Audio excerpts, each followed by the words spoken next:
Добрый вечер. Время вечерних новостей. В студии работает Айсулу Мурзакова. Сегодня председатель Мажилиса парламента Казахстана Ерлан Кушанов прибыл с официальным визитом в Кыргызстан. В аэропорту Манас его встретили заместитель Турага Жорху Кенеша Нурбек Садыгалиев и руководитель депутатской группы дружбы с Казахстаном Кундузбек Сулайманов. В ходе визита пройдут переговоры с Турага Жорху Кенеша Нурламбеком Шакиевым и заседание Межпарламентского совета по сотрудничеству. Также Кушанов посетил дом-музей Чингиза Айтматова, где его встретил сын писателя Эльдар Айтматов и познакомил с экспозицией. Поддерживал его, а также Айтматов и Тургулай. Я вот, когда приезжаю, он наш тоже, он родной, он казах. Здесь писал, да? Здесь он писал, столы по-разному всегда стояли.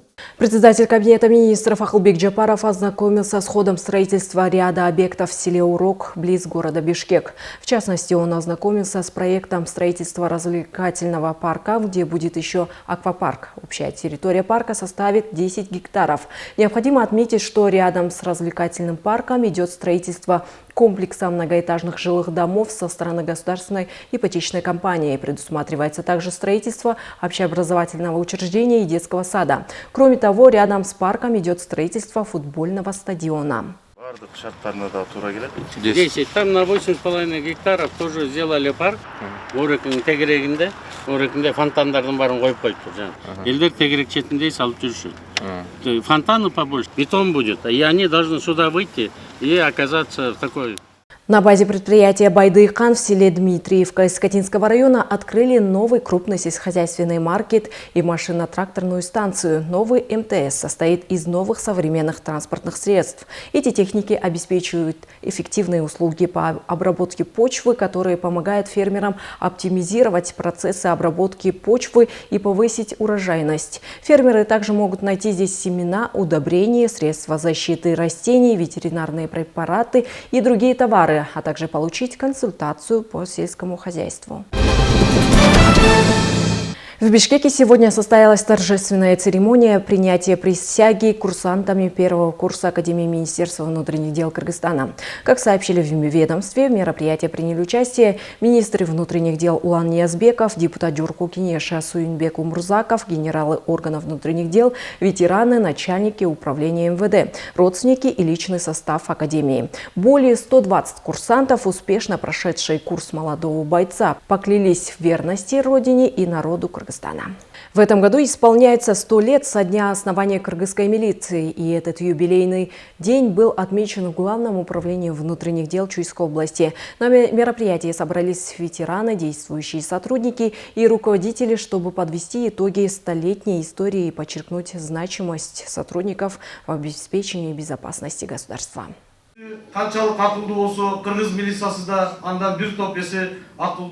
В Главном управлении внутренних дел Чуйской области в честь юбилея милиции состоялось торжественное мероприятие, на которое собрались ветераны отрасли, действующие сотрудники и руководители. Начальник ГУВД Чуйской области Ханабек Абдрахманов отметил важную роль милиции в обеспечении общественной безопасности и поблагодарил сотрудников за самоотверженность и высокий профессионализм.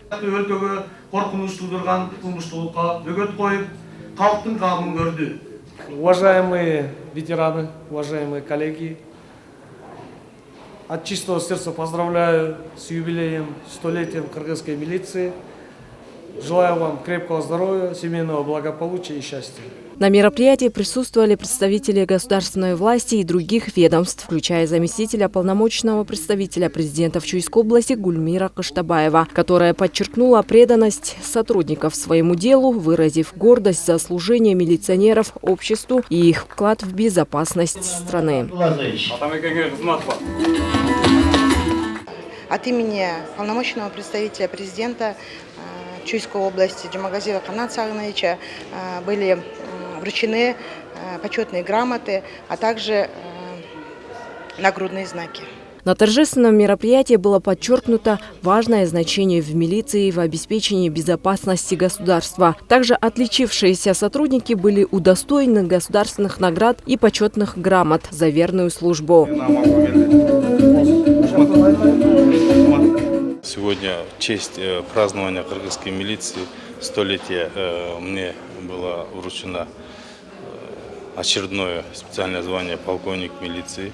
Для меня милиция, если вкратце, значит все. Я в семье, в своем семье, в третьем поколении сотрудник милиции. Мой отец, мой прапрадед был милиционером, в милиции работал. С тем, что у нас 100-летний юбилей, много сотрудников получили досрочные звания, такие как досрочные, сверхпотолка, такие как полковник, подполковник, майор и так далее. По Чуйской области в настоящее время работает всего 1468 сотрудников милиции. Но это сотрудники, которые работают на различных должностях. Отметим, в честь юбилея кыргызской милиции государство предоставило Чуйской области поддержку. Для каждого района выделены служебные автомобили, установлены камеры видеонаблюдения, а сотрудники обеспечены бодикамерами для повышения открытости работы.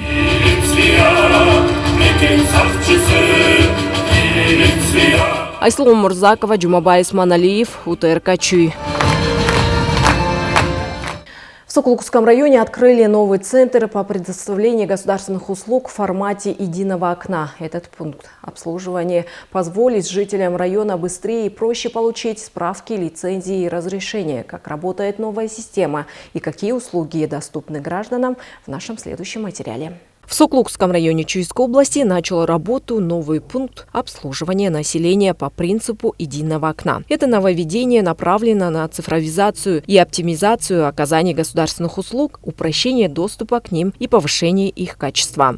Через пункт обслуживания предоставляются такие услуги, как справка о привлечении лица к уголовной ответственности и о наличии либо отсутствии судимости в Кыргызской республике, документы для получения лицензий и разрешения на приобретение гражданского и служебного оружия, опасных и взрывчатых веществ, разрешение на перевозку опасных и взрывчатых грузов, а также их сопровождение специальным транспортом. Центр единого окна создан для того, чтобы сократить сроки предоставления государственных услуг и сделать их более доступными для граждан. Теперь жители Сокулукского района смогут получать необходимые документы и справки в одном месте, без лишней бюрократии и длительного ожидания.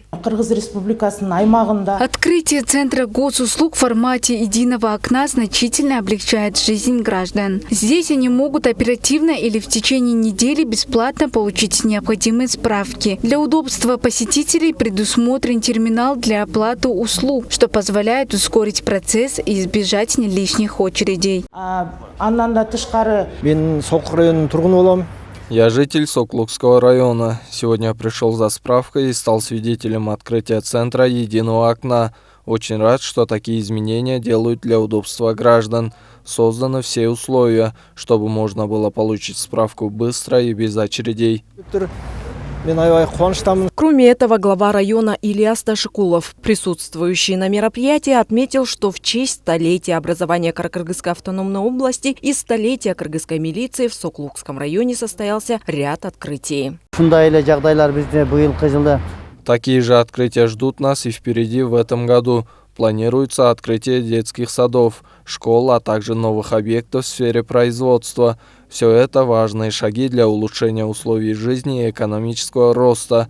Мы рады, что такие инициативы поддерживаются и реализуются для блага наших граждан.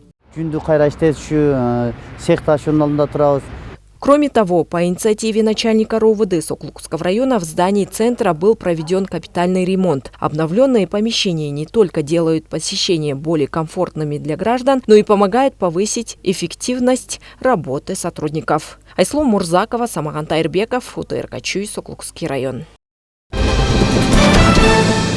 В Чуйской области на автодороге Аламыдын-Арашан-Койташ полностью завершено строительство моста через реку Аларча, и сегодня проезд был открыт. Отметим, длина моста по проекту составляет 23 метра, а ширина 13 метров. На днях председатель Государственного комитета национальной безопасности Камчыбек Ташиев провел встречу с жителями села Таш-Добо Аламудунского района, на которой были обсуждены актуальные проблемы местного населения. Особое внимание было уделено вопросу о давно недостроенном мосте.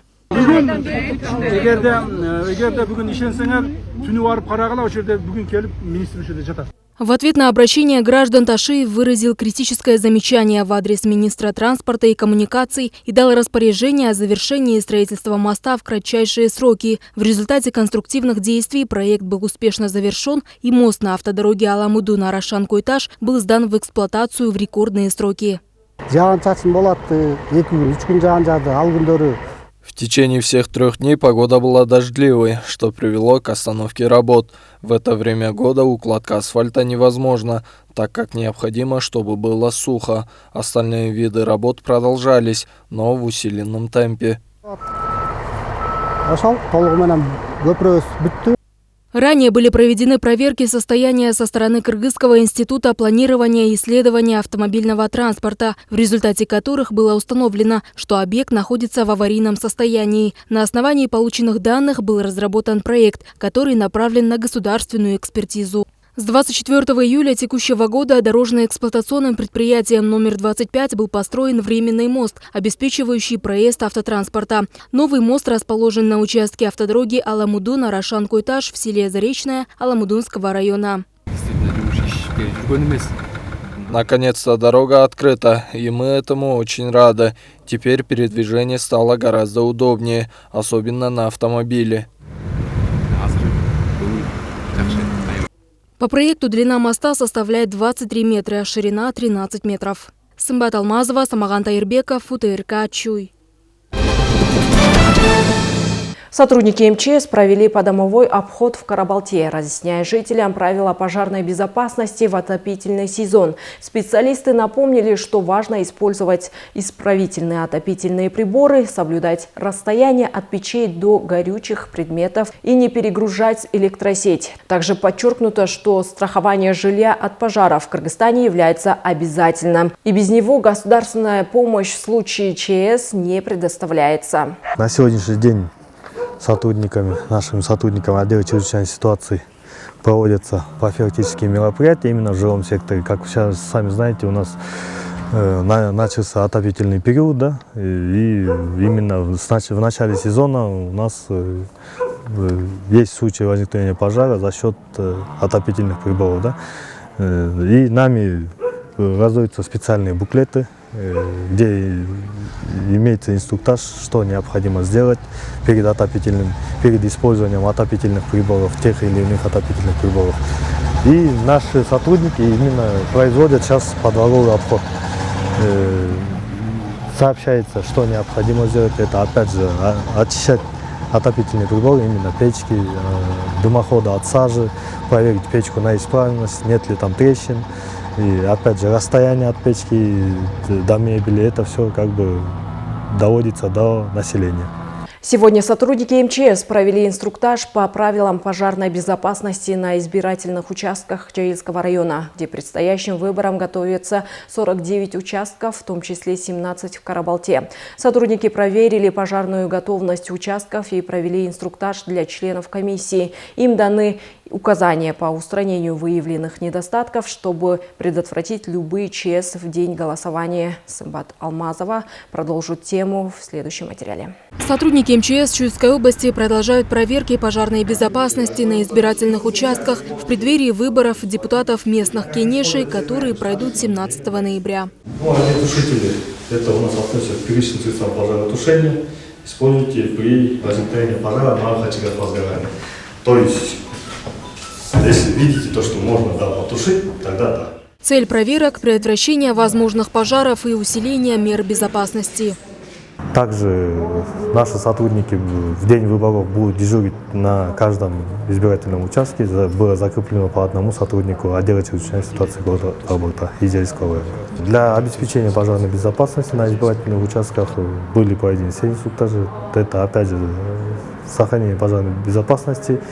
И необходимо иметь первичные средства пожаротушения, план эвакуации на избирательном участке. На путях эвакуации не должно ничего быть, то есть свободный доступ именно на путях эвакуации должен быть. Это избирательный участок номер 7352 в Карабалте, где зарегистрировано более 2000 избирателей. Все меры по подготовке к выборам депутатов местного совета, назначенным на 17 ноября, выполнены. Определено количество избирателей и установлены необходимые средства для обеспечения пожарной безопасности. Подготовка все уже у нас готова, мы все уже подготовили, все есть, ничего не нуждаемся, только вот ждем выборов. Избирательный участок у нас 73-52, а избирателей у нас 2910 человек. На всех избирательных участках Карабалты, которые мы посетили, соблюдены меры пожарной безопасности. Убрана опавшая листва, по периметру подстрижены и приведены в порядок прилегающие территории. В Джейском районе открыто 49 избирательных участков, из которых 17 находятся в городе Карабалта. Сотрудники участков также проходят инструктаж по соблюдению правил пожарной безопасности, что позволит обеспечить безопасное проведение выборов. Самбат Алмазова, Данияр Телебалдиев, УТРК Чуй, Джейский район. В Бишкеке 30 октября прошло заседание межведомственной комиссии по улучшению качества атмосферного воздуха под председательством министра природных ресурсов Медера Машиева. В заседании участвовали представители министерств и заместитель мэра Рамис Алиев. Основными темами стали результаты проделанной работы и внедрение новых мер для улучшения экологии в регионе. В Панфиловском районе активно готовятся к осенне-зимнему периоду, очищают каналы для улучшения водообеспечения и завершает сбор урожая. Работы по очистке водоемов и каналов направлены на предотвращение возможных наводнений и обеспечение стабильного поступления воды в сельскохозяйственные угодья. Также местные фермеры активно собирают остатки урожая, чтобы успеть завершить все работы до наступления холодов. В Панфиловском районе активно ведется подготовка к осенне-зимнему периоду, включающая комплекс мероприятий по улучшению инфраструктуры и развитию сельского хозяйства. Одним из важных этапов стало очищение канала на Аспаринском участке, что поможет улучшить водообеспечение и повысить устойчивость к осенне-зимнему периоду. Панфиловский районный водное хозяйство – это гидроучасток Аспара. У нас, которые ведутся работы, это верхний канал протяженности 16,200 метров. Подвешенная площадь 3326 гектаров.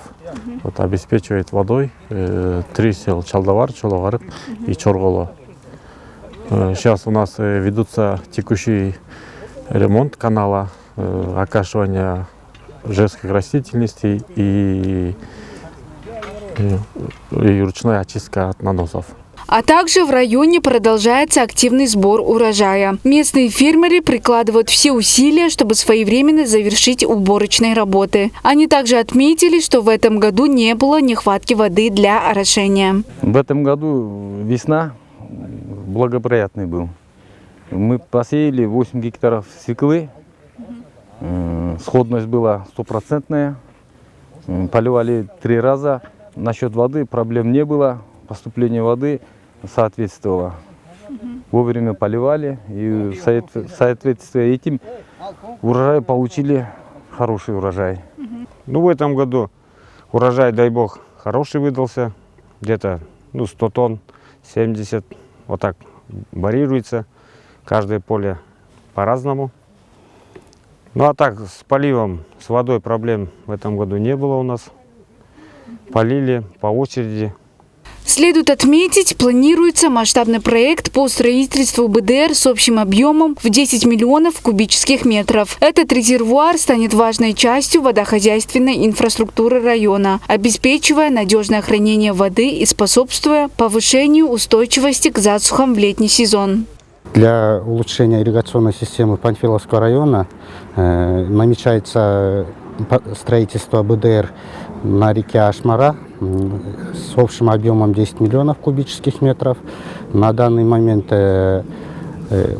ведутся работы по подготовке проектно-сметной документации и разрешительных документаций по линии службы земельных ресурсов Кыргызской Республики.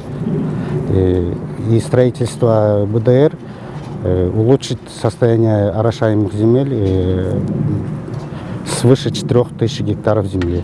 Эти мероприятия показывают системный и долгосрочный подход к подготовке Панфиловского района к осенне-зимнему периоду, направленный на обеспечение стабильности и благополучия местного населения. Айкен Маратбекова, Чингис Сыдыков, УТРК Чуй. В Кыргыз-Патенте презентовали международный культурный проект «Каракол Мьюзик». Фестиваль, который будет ежегодно проходить в Караколе, объединит мировых звезд классической музыки и привлечет туристов, способствуя экономическому развитию и созданию рабочих мест. Проект, демонстрирующий богатую культуру Кыргызстана, задуман как мост между Европой и Азией и проходит в рамках инициативы Всемирной организации интеллектуальной собственности IP и музыка. Кыргыз-Патент со своей стороны готов оказать помощь и непосильную помощь в развитии этого авторского проекта «Каракол Мьюзик» в рамках того, чтобы на этой площадке собрать всех авторов, всех творческих личностей и обсуждать вопросы интеллектуальной собственности. И в том числе следующий год со стороны Всемирной организации интеллектуальной собственности был объявлен годом интеллектуальной собственности и музыки. На этом у меня все. И эти и другие новости более подробно вы можете узнать на нашем официальном сайте УТРК Чуй, а также в социальных сетях Instagram, Facebook УТРК Чуй. С вами была Ислом Мурзакова. До новых встреч.